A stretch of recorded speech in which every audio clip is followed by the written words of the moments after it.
Hello, and welcome back to another episode of Critical Reactions with your host, Bryan. We're going to kick off today with a special selection, which is where one of you tell me exactly what it is I need to check out. Today's special selection comes at us from Tim. Hey, Bryan, here I go again throwing another weird one at you. Thanks for making it so fun, I guess. I got reminded of this because of the EP themed week you did. This track is the main piece of a 4-track EP, but it works well on its own, in my opinion. The band describes their music as fairy tale emo, and I think I will just leave it at that. Hope you enjoy, and very much looking forward to your analysis. So, we are going to be checking out the band's Zinnschauer with the track Ich bin deine wachsenden Arme, which translates to I am your growing arms. I believe that is also the name of the EP. We are looking at dash 2, which to me reads as movement 2, or probably more accurately, track 2 of this. It has a music video for it, so let's dive in and see what Zinnschauer has in store for us. Du bist nacktes Glas, deine Haut ist abgeschaut. Really nice Gesicht 6/8 zeigt, was feel. hinter dir lag. Denn du bist schlafendes Glas. Schau dich an, seit wann bist du so blass? Ich bin heute aufgewacht und hab dich nicht erkannt. Seit wann? Very clear voice. Ooh, nice little guitar idea. Als alles hinterher zu tragen. Grab nach deinen Kleidern an unseren Ohren. Yeah, the classical guitar works shining real well through the emo writing. Du bist nacktes Glas und du bleibst es, weil ich jetzt gesehen hab, dass deine Hände leer sind, auch wenn du sie verborgen hältst. Ich durchschaue dich.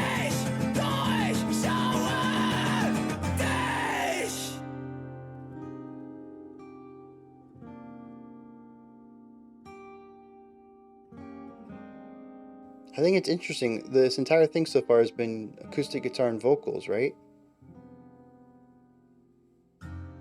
Sie lässt mich einfach nicht die Dinge begreifen, wie sie sind und schiebt alles auf mich. Sie lässt mich einfach nicht die Dinge begreifen, die wie sie sind und schiebt alles auf mich. Sie verlässt mich einfach nicht, denn ihre wachsenden Arme halten mich fest. Ich kann dich hören, unten am Grund des leeren Brunnens Schutz suchst. Wie du flüsterst und zählst, damit du wie frisches Wasser klingst. Obwohl du nur aus Scherben bist. A little bit of a theatric flourish there. Dein Gesicht zeigt, was hinter dir lag. Denn du bist gesprungenes Glas.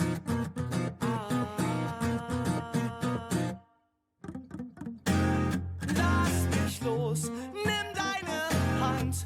Du bist Scherben, schau dich endlich an.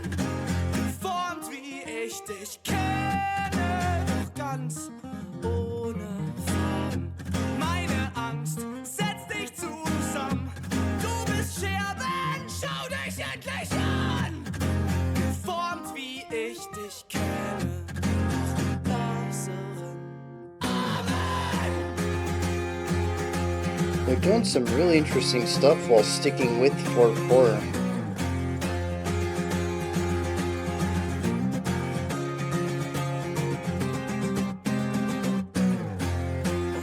Nice slide there.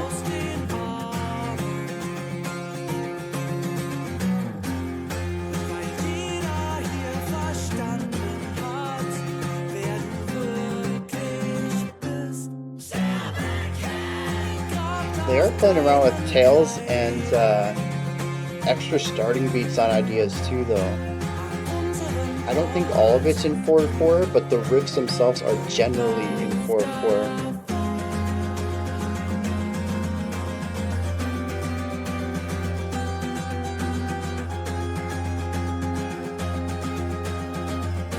Love this rising tension. It's so long.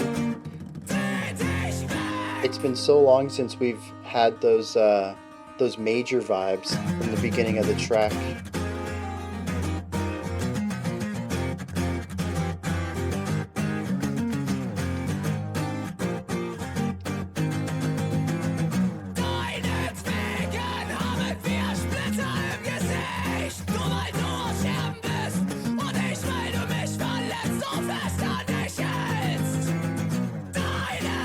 It's such a post-hardcore moment, except like on an acoustic guitar. I'm loving it.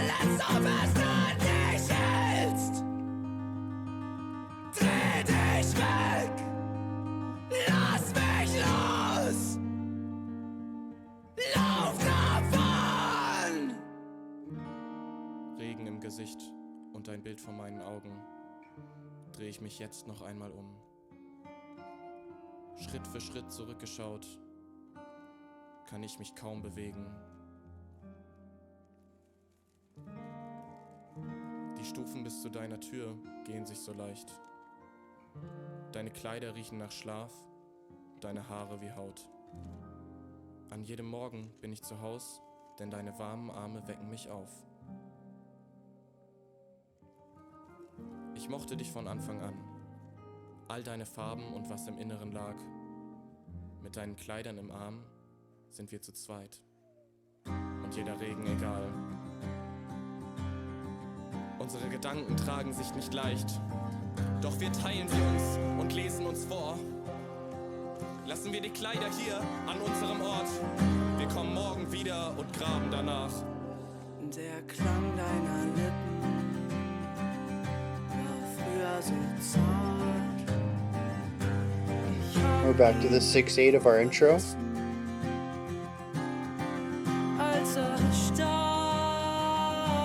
Same strumming pattern, I think, but different harmonic idea.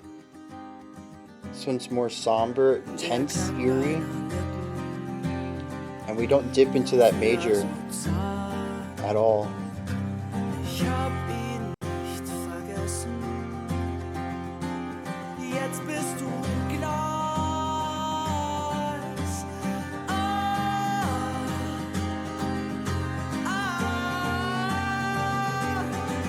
Deine Sprünge und Risse und die Splitter im Gesicht, sie werden wir vergessen. Und dich, deine Sprünge und Risse und die Splitter im Gesicht, die werden wir vergessen. Und dich, Layering in the harshes here.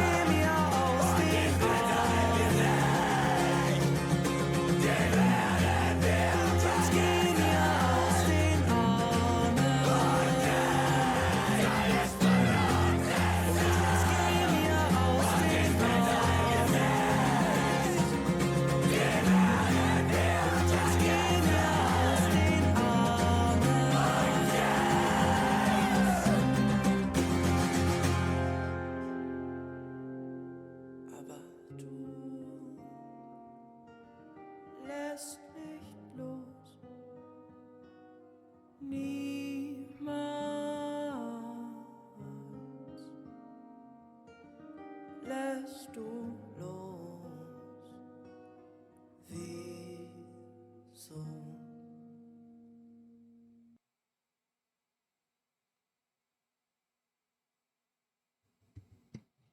Yeah, I'm pulling that one off to the side.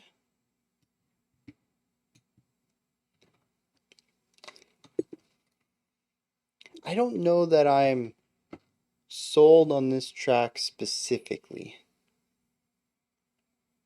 but I'm very intrigued. I mean, they have the band in the music video, but I didn't hear a band. I kid you not, twice I looked over at my audio interface thinking maybe the plug to my headphones was like half in or something, and I was only getting half of what I was supposed to. I mean, it's very clear for only getting a half, but it made no sense. But I also couldn't figure out there's drums, there's an accordion, there's a guitar, an electric guitar, and a bass. And we see them often. We see them playing often. We don't hear them. So I'm kind of curious if that's like part of a story of the EP, because all the parts are connected, as was told to me. Or if like the band just this is just an acoustic guitar bit, and the band's there for the music video, but not for the music itself. I don't know. But see, my other question then comes in. They call themselves was it fairy emo? Fairy tale emo. That's what it was. And like, what's up with that? If sorry, if this music was played by your traditional instruments, it would fit very cleanly in that emo, screamo, post-hardcore area. I don't know if the fairy tale element would fit in unless they're specifically referring to lyrical, but playing this crossover area, the screamo, post-hardcore kind of stuff on just an acoustic guitar is very cool. It certainly, I don't know if it justifies a brand new subgenre. I mean, I've already expressed my distaste for subgenres this week on the live stream a few days ago, so I don't want to get into that again. But it is something different. It's something I don't think I've heard in this style of music before. So, like, my initial reaction, subjective stuff aside, let's do what we do here. What is going on in this track? What is going on in this track? I came into this so confident. And I don't know. See, here's the thing. The beginning was very cool. We had some very bright major chords going on against the typical minor and diminished stuff that we would hear in emo and post-hardcore stuff. And I thought that was very cool, hearing the juxtaposition between the two, the major just giving off this very different vibe as a little pocket idea against these sounds that I'm pretty used to hearing, being a big emo and post-hardcore fan as I am. But it was all done on acoustic guitar. I'm like, okay, that's not too different. We bring in some classical vibes with technique primarily, not not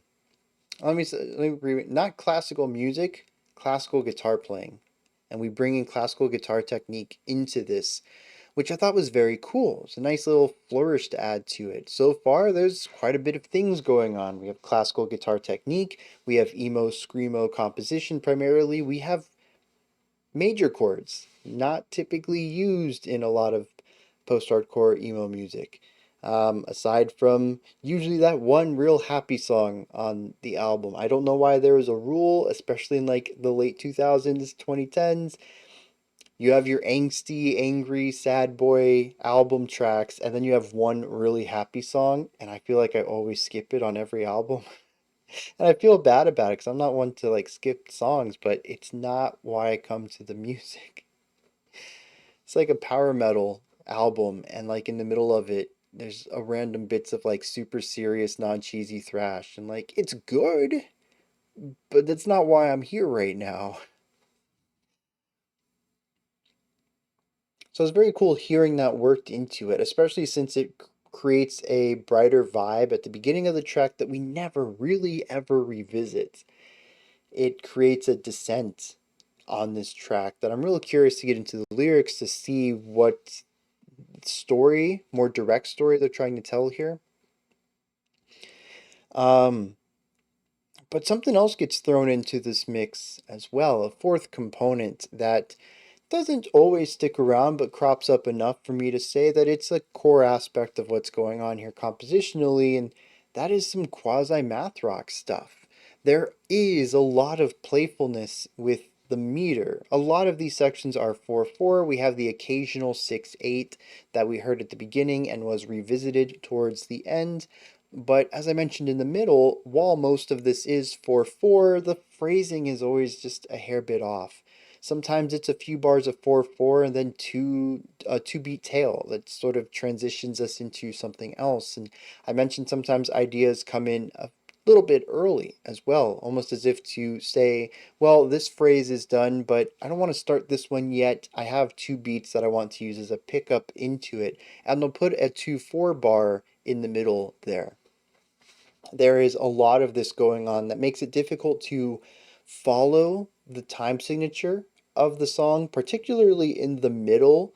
There's like a 3 minute segment somewhere in the middle of this track. I don't remember specifically where I felt this was just the way that the song operated for a little bit. And we would get 4 or 8 bar phrases and then a tail or a pickup of a couple of beats that just throws all the counting off. And this happens so frequently that I honestly came out of this section wondering if it was actually 4/4 at all. I still think it was, but there was a lot of time shifts going on. Even towards the beginning, aside from metric stuff entirely, but if we just listen to the way that the guitar is played, the kind of notes that they're playing, how they're playing the notes, there's a lot of tappy, flourishy, 16th note uh, ideas going on. Very noodly stuff where we would get like 2 or 3 heavy chordal strums, bam ba dum, diggity diggity dum da dum, diggity diggity, and just throwing in these really noodly ideas against heavy chord usage. I hear a lot of this in math rock, especially if you're only going to have what I assume is one guitarist, one instrument. You're going to have to mix it up, and the guitar, if you're going to want it to play ornamental or supporting or straight up lead melody alongside your foundational chords, you're going to have to jump back and forth between the two in a style that is sort of reminiscent of the Bach piece that we checked out for violin last month. We checked out Hilary Hahn, and we listened to somebody else do it as well. I can't remember the name of the song, unfortunately, or the other performer, which I'm kind of ashamed about that. Um, but yeah, trying to balance and fit all of these ideas into a single instrument and jumping back and forth. Particularly, this lines up and draws parallels to uh, Hilary Hahn's performance of the track. Sort of the juxtaposition between the two sides and the harshness of moving between them, of a more melodic idea and a more harmonic or foundational one. Um, we hear quite a few of these mathy ideas throughout the track, and they're usually paired against sections that are just pure chords, which feel very reminiscent of emo and post-hardcore choruses in particular. We also had a very straightforward post-hardcore breakdown there in the middle, which sounds absolutely simultaneously bonkersly hilarious, but also awesome on an acoustic guitar. I never thought I would hear something like that. I never thought I would like something like that. Give me more, please. It it hits a part of the brain that it's I don't know. It's like seeing a duck moo, and you're like, actually, that's kind of cool. And I don't know, he pulls it off. I don't know if it's the timbre of the instrument, the width of it, the production on the guitar. It could just be, and you can hear this too, just how heavy his strums are. He has some lighter strumming when he needs to, but when he gets into these heavier sections, he is just beating the garbage out of these strings. It's just such a heavy, heavy attack on him. And so the song ends up being a lot. It's a little mathy, it's a little emo screamo. It's got some post-hardcore elements. It's kind of heavy, it's kind of soft, it's kind of classical, it's kind of modern. It's kind of all over the place. Except for one thing. Most of that covers the guitar work. There is one other instrument in this track, and that's the vocals. I really think the vocals do a lot of heavy lifting in creating a cohesive experience here. Everything about them screams, or sometimes sings, I suppose, emo. The way the melodies are formed, the decisions to jump between sections or pitches. A lot of the melodies run along well, sort of picking a note and hovering around it, very modern melodic writing, and then sometimes just decide to just jump up an octave and a half or something, or move into a scream, and then come right back down to the little home base that you have crafted. Um, it's the timbre, the way that he colors his voice. Um, there isn't anything about the vocal delivery here that isn't iterative. And I think that's really, we've talked about this. I can't remember when we talked about it recently, but I know this came up last week, the week before. If you're going to go outside the box in so many different ways, you need something to tie it all together, and iteration is 100% a way to do that. If you're going to be writing so much new stuff, you might want to base a little bit on some blueprints, some established things that work. And the vocals, I think, are the most stable, static element in this track, and they borrow so heavily from the emo music, specifically pop emo, though also a little bit of post-hardcore, particularly in the harsh vocal usage, which doesn't sound very screamo to me at all. Definitely it sounds more post-hardcore. Um, and pairing this all together in a way that is very familiar, palatable, and typical.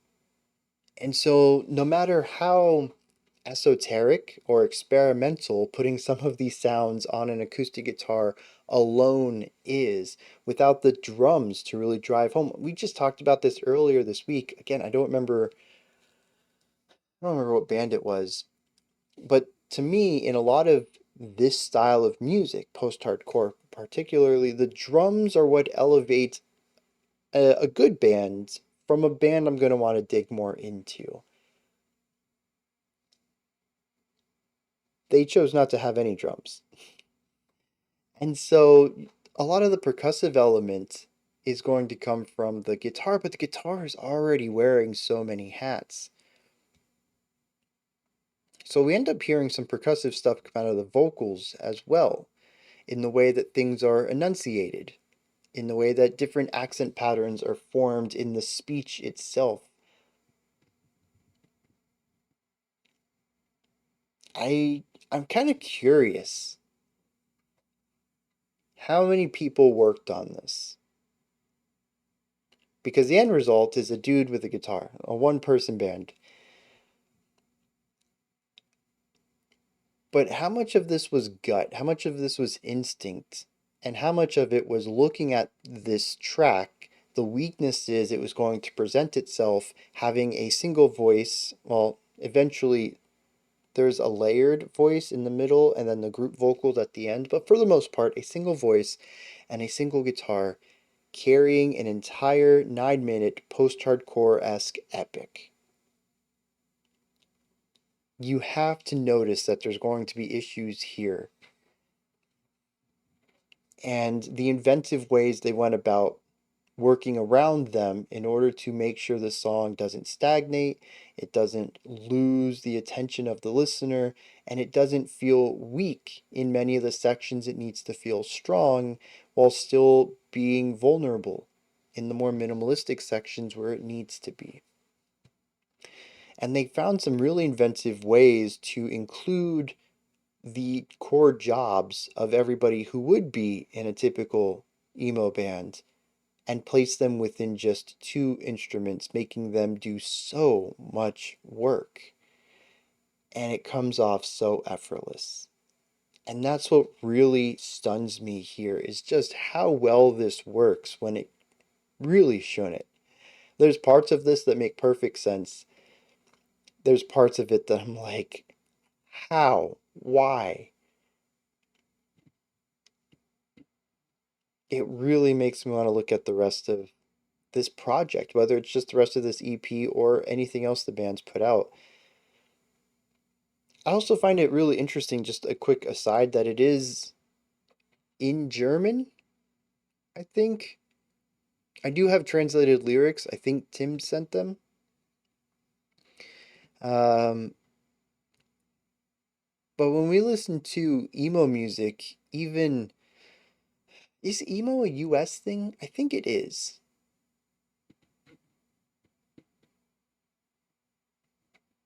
I gotta look into that. But I'm just thinking, like, I don't think I've ever heard emo music not in English, regardless of where the people who are playing it are from. Regardless of what their native language is, English is what emo is sung in primarily, in my experience.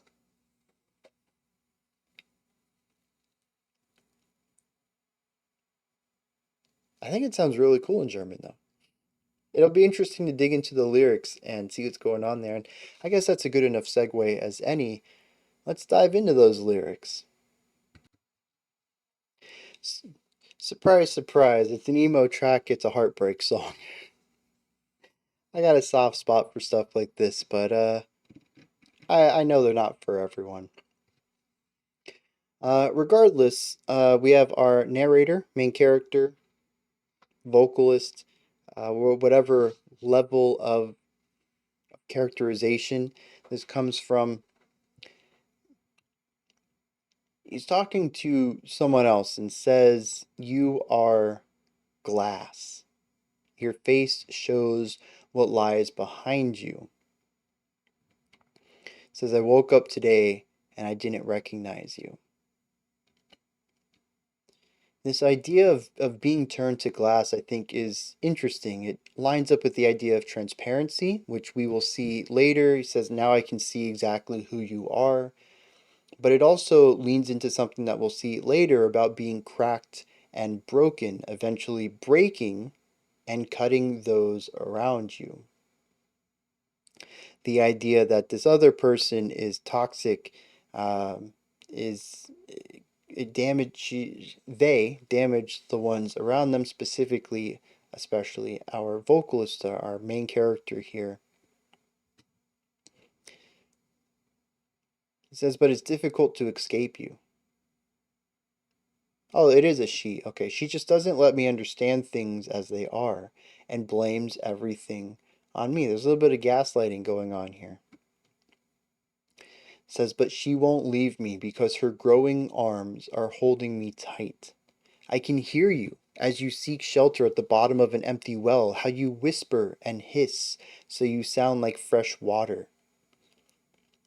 I really like this. It is a fantastic metaphor to say that despite me being upset with you, not wanting to be in this relationship, you try to trick me. You try to make yourself seem desirable, like fresh water at the end of a well.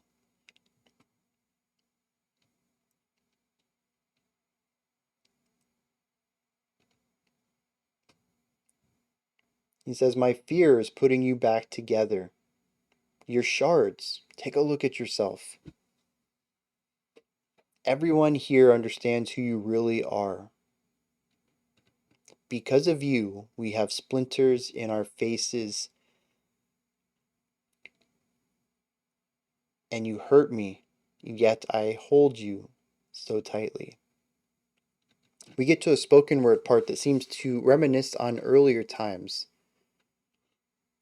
He says maybe it's not earlier times, it's the difficulty of resistance. He says the steps to your door are so easy. Your clothes smell like sleep, your hair is like skin. I'm home every morning because your arms wake me. I liked you from the beginning. But our thoughts don't carry themselves easily, though we may share them with each other. And from this point, we come back into the vocals. This is where the music is the most tense. It says, the sound of your lips used to be so tender. I haven't forgotten it. But your cracks, your fissures, now that you're glass, the splinters in the face, we'll end up forgetting you eventually. So get out of my arms. And it's just basically it's a heartbreak song. It's a fresh heartbreak song, knowing that this person isn't good for you, but still kind of missing them. And the back and forth of that, understanding that it's not great to be in this relationship. In fact, it's harmful, but there's still comfort in it, and combating that, the double sorrow, the end of the relationship, but also forcefully removing yourself from the comforts of familiarity. And the metaphors in here are so good. Yeah, I mean it's an emo track lyrically through and through.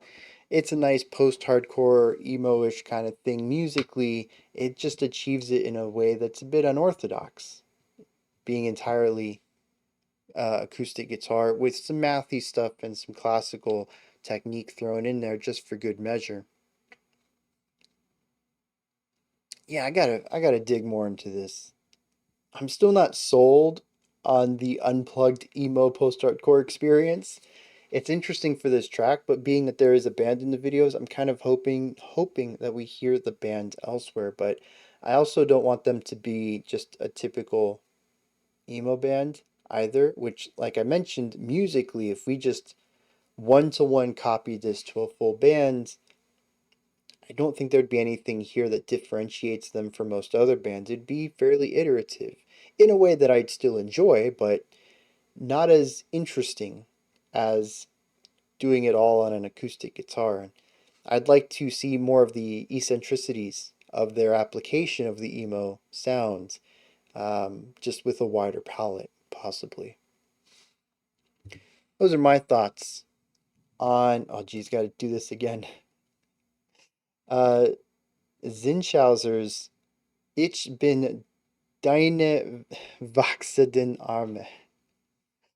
Oh man. I practice it over and over and over and over before I start the video. I usually nail it coming in, and then I listen to the music. I'm thinking about that. I do the analysis. I've completely forgot what what the pronunciation was by the time we get to the end. Oh man. I think I did okay though, trying to remember it half an hour later. Let me know what you thought of this track though. Oh yeah, it's possibly movement 2 or track 2 of the larger work. Did you enjoy it? Anything that stood out to you? Anything you'd like to add on to what I said? Correct me on? Maybe you have your own perspective or opinion on the track. Toss those thoughts down in the comments section. Above that, in the description box, you'll find a link to Linktree. Takes you here. You can find links to my music, ways to support the channel, a link to the Discord server, and so much more. Above that, if you could, like, subscribe, and ring the bell. I greatly appreciate all three of those. That wraps it up for this one. We do have one more special selection today if you want to stay tuned for that. Otherwise, I'll be back tomorrow, 5 p.m. Eastern Standard Time. uh, 10 p.m. UTC. I don't know why it throws me off so bad. 10 p.m. UTC. We're going to be doing our album review tomorrow. Until next time, remember to be critical, not cynical, of the music you listen to, and have a fantastic morning, afternoon, or evening, whenever you choose to watch my videos.